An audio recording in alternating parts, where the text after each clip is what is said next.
know it's time to let you go, but there's 3 players that if you can give me your elevator pitch, 1 minute spiel on, because we know Etienne is crucial for dynasty leagues. Everybody listening is going to want to know what's Thor's take on him, Trey Sermon, and you already started to hint at Michael Carter too.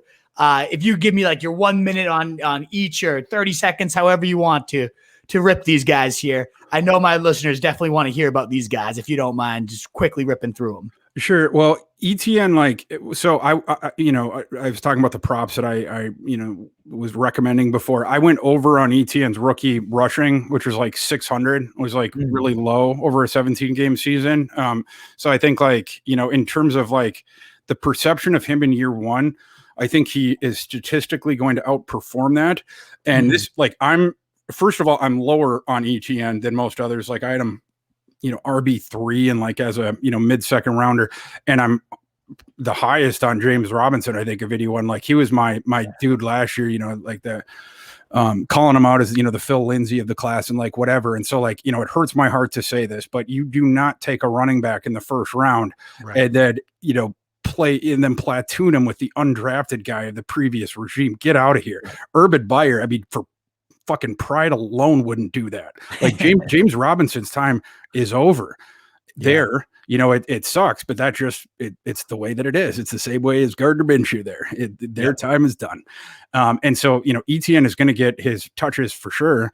He's not going to be a similar type bell cow to the other two folks.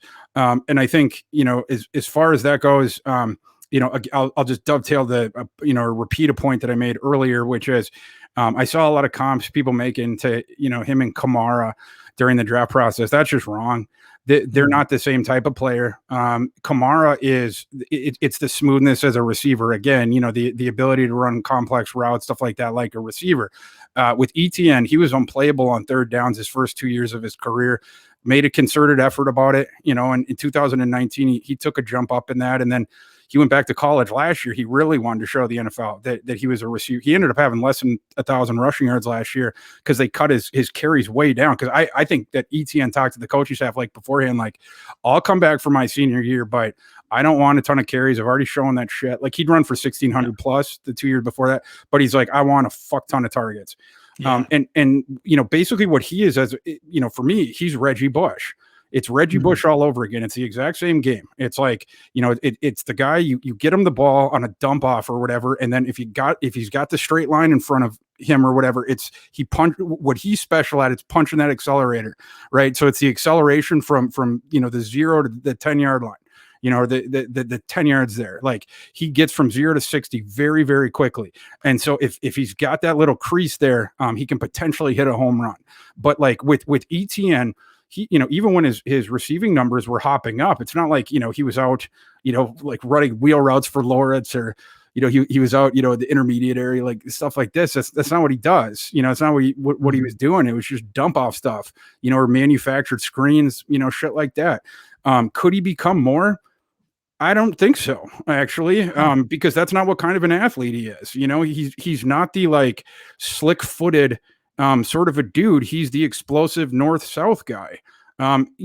His routes, I'm sure, could get a little bit better, but that's his special sauce has nothing to do with that. It's again, it's manufacturing opportunities for him where he can get that crease to the whatever. So anyway, I just wanted to sort of separate him from Kamara and maybe move him more towards another former New Orleans Saints back in Bush, because I think that's where the similarities are with him.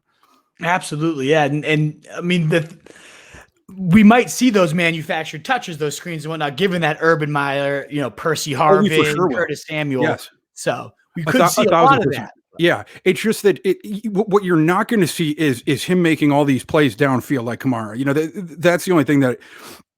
And because Kamara could do that, it also added the possibility that he could start, that you could have a game with him where you can get the jukebox numbers, right? Like in baseball parlance, it's like they say you put up a crooked number on the scoreboard, right?